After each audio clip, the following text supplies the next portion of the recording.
Hello everyone, welcome to my channel Dev with C. तो आज हम इस वीडियो में देखने जा रहे हैं मिडलवेयर इन नेक्स्ट.जेएस। तो नेक्स्ट.जेएस में हम लिखेंगे, पर उससे पहले हम समझ लेते हैं मिडलवेयर क्या है और उसके यूज केसेस क्या है। फिर पे चलते हैं। तो आज हमारा टॉपिक है मिडलवेयर इन नेक्स्ट.जेएस। ठीक है, तो हम पहले समझते हैं मिडलवेयर क्या है। तो middlewares are codes that runs before and after the request handler. ठीक है, मैं समझाता हूँ। तो एक हैंडलर है जो एक रिक्वेस्ट सेंड करेगा। ठीक है, उस रिक्वेस्ट को कंप्लीट करने से पहले जो कोड रन होता है और जो बाद में रन होता है वो हमारा एक तरह से मिडलवेयर है। ठीक है, ये कुछ रिटर्न करेगा और फिर हमारा वापस से सर्वर में वो चलता रहेगा। ठीक है, पर जो ये कोड रन होता है वो हमारा एक तरह से मिडलवेयर होता है। मिडलवेयर का क्या है, जो बीच में काम करता हो। ठीक है, तो अब उसके देखते हैं कि यूज़ केसेस क्या है। तो जो मोस्ट कॉमनली यूज़ केसेस है वो है एनालिटिक्स, ऑथेंटिकेशन एंड रीडायरेक्टिंग। ठीक है, ये 3 मोस्ट इम्पोर्टेंट है जो मिडलवेयर में ज़्यादातर लोग यूज़ करते हैं। तो इसकी एक और डेफिनेशन है, क्या बोल सकते हैं हम? User sends a request and before the request is completed, middleware comes into the picture. ठीक है, मतलब user send a request and before the request is completed, मतलब मान लो एक हमारा सर्वर था, उसने कुछ रिक्वेस्ट सेंड करी।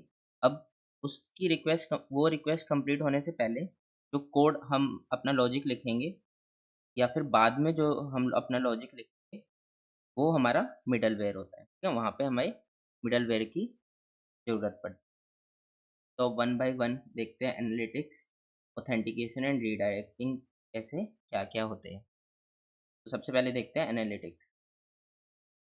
तो एनालिटिक्स में क्या है, ये हमारा एक हैंडलर है, हमारा हैंडलर है जिसमें हम कुछ H T T P S, A B C and request count पे हम अभी इस पेज पे है। ठीक है, अब ये क्या कर रहा है, ये एक यूज़र है,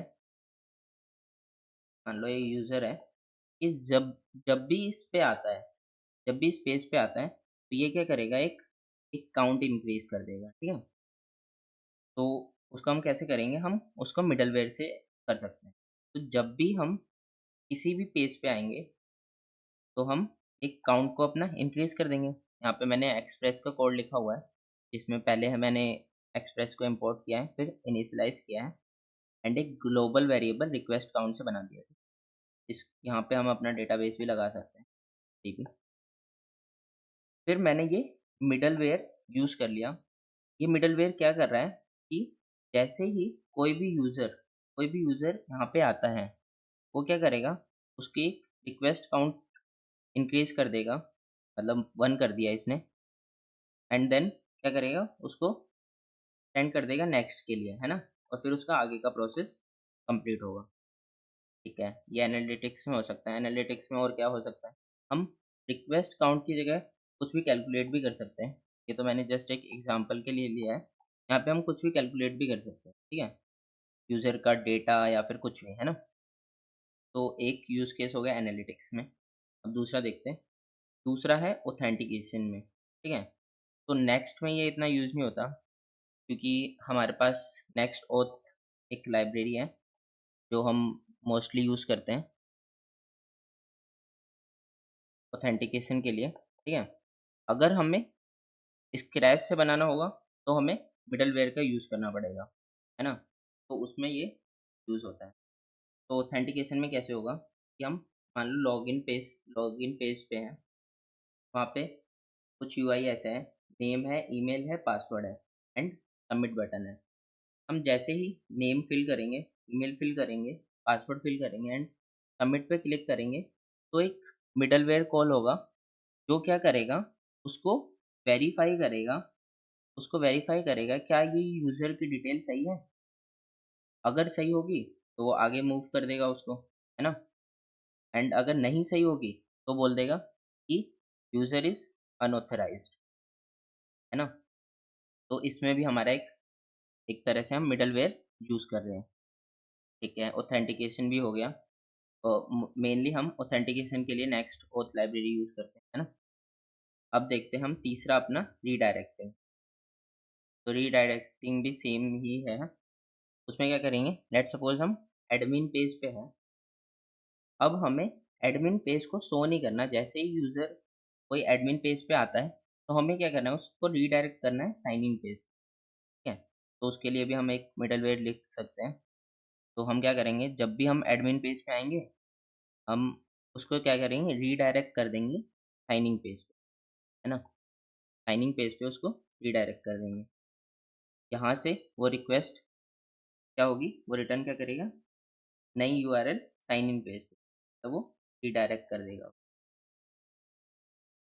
ठीक है? उसने रीडायरेक्ट कर दिया, तो वो साइन इन पेज पे आ जाएगा, ना कि एडमिन पेज पे, ठीक है? यहाँ पे हम अपना कुछ लॉजिक लिख सकते हैं, चेक करने के लिए कि अगर वो एडमिन है, तो उसको एडमिन पेज ही दिखना चाहिए, अगर वो एडमिन नहीं है, वो इस पे आ जाना चाहिए, है ना? ये इसलिए हमने ये रीडायरेक्टिंग वाला भी लिखा। तो ये तो हो गया बेसिक मिडलवेयर का, कि मिडलवेयर कहाँ पे यूज़ होता है। अब इसको हम नेक्स्ट जेएस में इम्प्लीमेंट करते हैं, कि नेक्स्ट जेएस में हम कैसे करेंगे। अभी हम मैं इस पे आ गया, ये इसकी ऑफिशियल डॉक्यूमेंटेशन मिडलवेयर। यहाँ पे भी देखो यही बोल रहा है कि middle middleware allows you to run code before a request is, ठीक है? Then based on the incoming request you can modify the response by rewriting, redirecting, modifying the request और response header और responding directly, ठीक है? यही मैंने जो आपको बताया कि हम कुछ रिक्वेस्ट को कंप्लीट होने से पहले उसमें कुछ कुछ चेंजेस कर सकते हैं ना, मॉडिफाई द रिस्पॉन्स बाय, कैसे कैसे चेंजेस कर सकते हैं, rewriting, redirecting, modifying the request, है ना? ठीक है, तो अब हम उसको इम्प्लीमेंट कैसे करेंगे। मैंने एक सिंपल सी एक Next.js ऐप बनाई है, जो जिसमें ये उसका फ्रंट एंड पेज है, हमने लिखा है मिडलवेयर, ठीक है? तो अब देखते हैं इसको इम्प्लीमेंट कैसे करें। अपने डॉक्यूमेंटेशन पे जाते हैं, आगे बढ़ते हैं। तो यूज़ केसेस है कुछ, ये सारे यूज़ केसेस हैं, जैसे हमने मेनली वाले डिस्कस, ठीक है? यहाँ पे अब लिखा है कि हम उसको कैसे यूज़ करें। हमें क्या करना होगा, एक मिडलवेयर डॉट टी एस या फिर जेएस फाइल बनानी पड़ेगी अपने रूट डायरेक्टरी में, ठीक है? अपने हमारे जो ये रूट डायरेक्टरी है ना मिडलवेयर, ये मैंने एक नेक्स्ट जेएस ऐप बनाई है, ठीक है? तो उसके रूट डायरेक्टरी में हमें मिडलवेयर डॉट टी एस को मतलब फाइल बनानी पड़ेगी। बना लेते हैं, मिडलवेयर डॉट, ठीक है? हम जेएस भी बना सकते हैं, क्योंकि हम टाइप स्क्रिप्ट यूज़ कर रहे हैं, तो हमने डॉट टी एस फाइल बनाई है। अब इस फाइल में हम अपना सारा लॉजिक लिखेंगे, ठीक है? अगर हमें अलग से फाइल बनानी है, तो हम अलग से फाइल बना के, लेट्स सपोज़ हमें अलग से बनानी है, हमें एक ही फाइल में बार-बार वो नहीं लिखना, ज़्यादा कोड नहीं लिखना, तो हम कैसे कर सकते हैं, middleware dot middleware 1 dot TS, and इसको हम इसमें अपना कोड लिख के एक्सपोर्ट फंक्शन, जो भी हमें लिखना है वो लिख के हम इसको यहाँ पे इंपोर्ट कर सकते हैं, है ना? तो भी ये वर्क कर जाएगा। तो अभी के लिए हम ना करके मिडलवेयर में ही लिखते हैं। तो हम लिखते हैं, हमें इसमें क्या लिखना होगा, एक्सपोर्ट फंक्शन का नाम दे देते हैं मिडलवेयर, ठीक है? और ये क्या पैरामीटर लेगा, रिक्वेस्ट, कि हमें इसका टाइप भी देना पड़ेगा, और नेक्स्ट। अब अब देखो इसमें क्या करते हैं हम, सबसे पहले हम एनालिटिक्स वाला करते हैं, जो मैंने आपको ये वाला बताया था ना, एनालिटिक्स, ठीक है? इसमें हम क्या कर रहे थे, हम इसमें अपना रिक्वेस्ट काउंट को इंक्रीज कर रहे थे। ग्लोबल हमने बना लिया, एंड हम रिक्वेस्ट काउंट को इंक्रीज कर रहे थे। भाई यही इम्प्लीमेंट करते हैं। तो हम क्या करेंगे, लेट रिक्वेस्ट काउंट इनिशियलाइज कर देते 0 से। यहाँ पे हम अपना डेटाबेस भी लगा सकते हैं। अभी सिंप्लिसिटी के लिए मैंने ऐसे लिख दिया। फिर हम क्या करेंगे, रिक्वेस्ट काउंट को इंक्रीज कर देंगे। ठीक है, अब ये तो हो गया बिफोर वाला लॉजिक। तो अब मैं बताता हूँ बिफोर एंड आफ्टर कैसे लिख। और अब हम रिटर्न करने से पहले हम क्या रिटर्न करेंगे, नेक्स्ट रिस्पॉन्स डॉट नेक्स्ट, है ना। में हम नेक्स्ट ऐसे कॉल करते हैं। एक्सप्रेस में हम डायरेक्ट नेक्स्ट फंक्शन को यहाँ पे ले लेते हैं पैरामीटर में एंड कॉल कर देते हैं। ठीक है, नेक्स्ट में हम ऐसे कॉल करते हैं। ठीक है, अब हम क्या करेंगे, हम रिटर्न कर देंगे इसको रेस। अब यहाँ पे हम आफ्टर वाला लॉजिक भी लिख सकते हैं। ठीक है, रिटर्न करने से पहले हम रिटर्न करने के बाद तो कुछ होगा नहीं, हम यहाँ पे हम आफ्टर वाला लॉजिक भी लिख।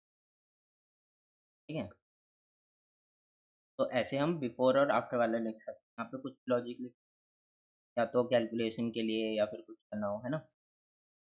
तो अब इसको देखते हैं कि ये कैसे वर्क होगा। तो देखो, अब मैं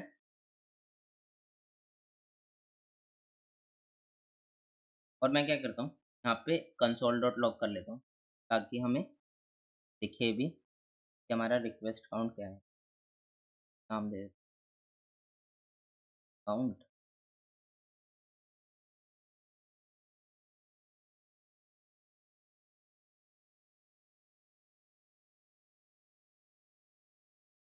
यहाँ पे मैंने बिफोर वाला लॉजिक लिख दिया, यहाँ पे आफ्टर वाला लॉजिक एंड रिटर्न कर दिया।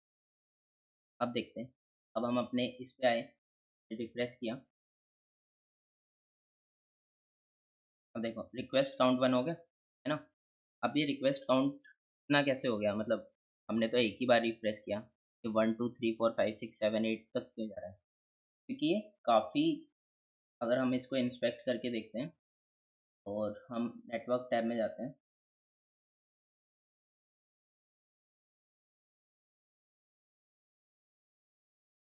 देखो ये काफ़ी कॉल कर रहा है, ये उसी के लिए इंक्रीज हो रहा है रिक्वेस्ट।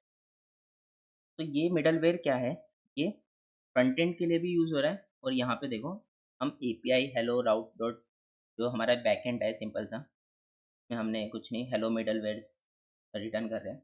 अगर हम इस पे जाते हैं तो भी ये रिटर्न कर रहा है, ये हेलो। ठीक है, अब भी ये इंक्रीमेंट हुआ, 18 से 19 हो गया। मैं इसको दोबारा रिफ्रेश करता हूँ, अभी 20 हो जाएगा, है ना। तो ये फ्रंट एंड और बैक एंड के लिए, दोनों के लिए कॉल कर रहा है ना। तो इसके लिए हमें सिंपली ऐसे यूज़ करना होता है। बट में एक बट अगर हमसे बोला जाए कि हमें तो सिर्फ फ्रंट एंड या बैक एंड के लिए करना है, तो उसके लिए भी है। के लिए अब देखते हैं कि उसके लिए कैसे करेंगे।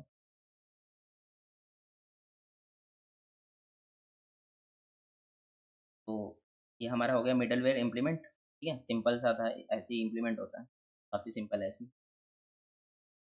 तो ये एग्जांपल दिया हुआ है इन्होंने इम्प्लीमेंट। अब हमें ये देखना है कि हम इसको किसी पर्टिकुलर राउट के लिए कैसे चलाएंगे। ठीक है, या तो मान लो हमें सिर्फ फ्रंट एंड के लिए चलाना है या बैक एंड के लिए चलाना है, तो उसके लिए हम कैसे चलाएंगे। तो उसमें क्या करना होता है, हमें ऐसे यूज मैचिंग मैचिंग पाथ्स में डालने होते हैं। ठीक है, चलिए ये आप पढ़ सकते हो ये।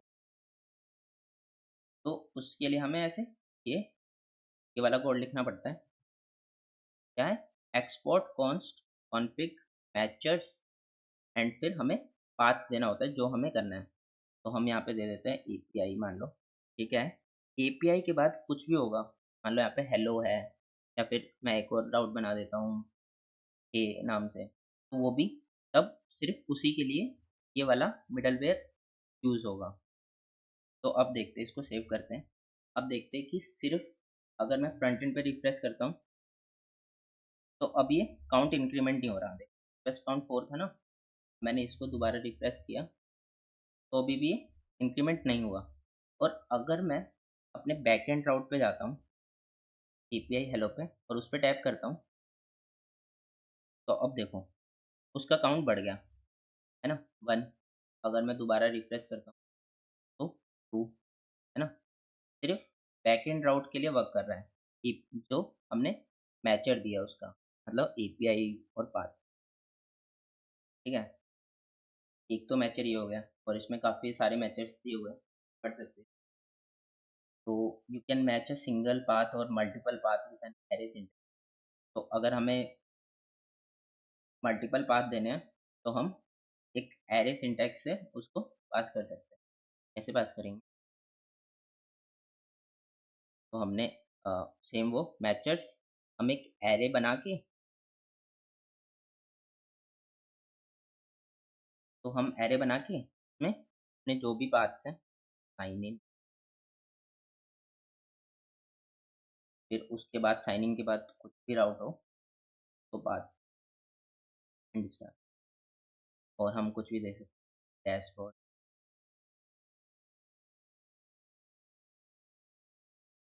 तो हम अगर हमें मल्टीपल पाथ देने होंगे तो हम ऐसे देंगे। ठीक है, अब आगे देखते हैं और क्या है इसमें। तो एक एक तरीका ये है कि match all request path except for the one starting with. अगर हमें सारे पाथ लेने हैं, बट कुछ एक्सेप्ट करने हैं, मतलब इन इस इस राउट को हमें स्किप करना है, तो हम कैसे करेंगे? हम करेंगे उसको,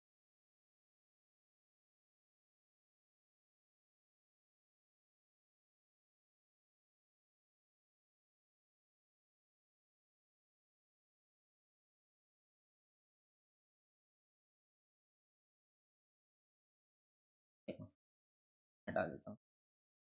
अब ये क्या कह रहा है?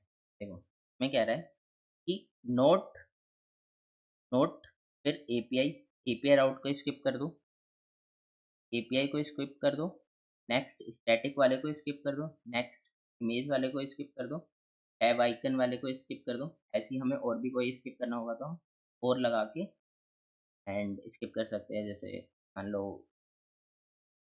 अबाउट वाला था, आउट, है ना, हम ऐसे स्किप कर सकते हैं। ठीक है, तो ये भी हो गया।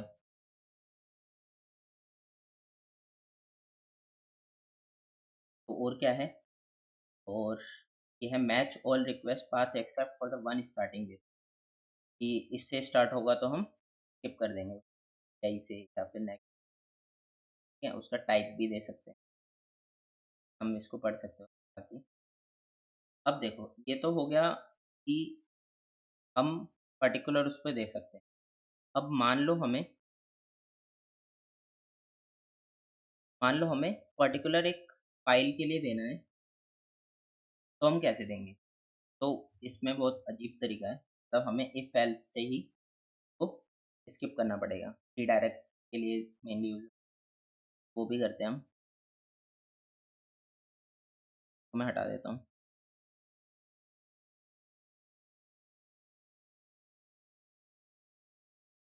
एंड क्या करते हैं, कॉपी कर लेते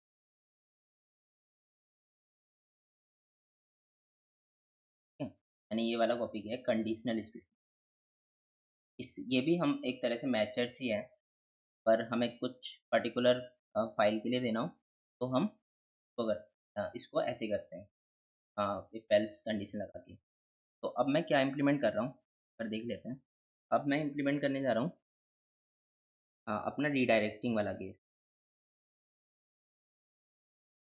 ये वाला रीडायरेक्टिंग वाला, जिसमें हम एडमिन पे होते हैं, देन एडमिन से हम रीडायरेक्ट हो जाते हैं। अगर हम कुछ हम लॉजिक लिख सकते हैं, अगर हम एडमिन पे जैसे जाएंगे हम साइनिंग वाले पे रीडायरेक्ट हो जाएंगे।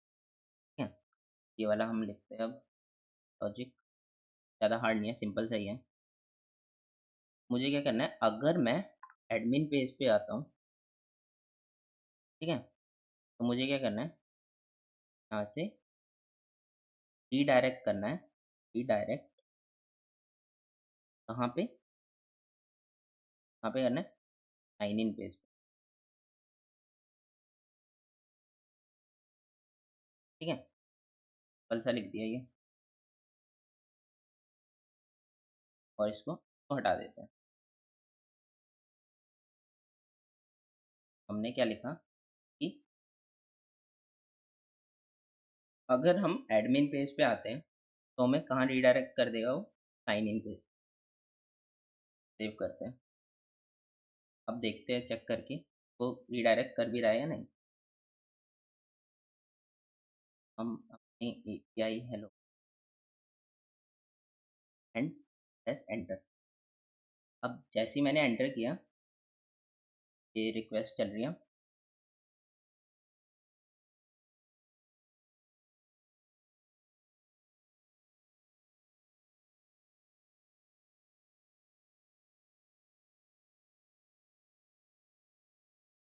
हाँ, तो ये साइन इन पेज पे जैसे ही हमने हमने एडमिन के लिए एंटर किया और ये साइन इन पेज पे रीडायरेक्ट कर रहा है।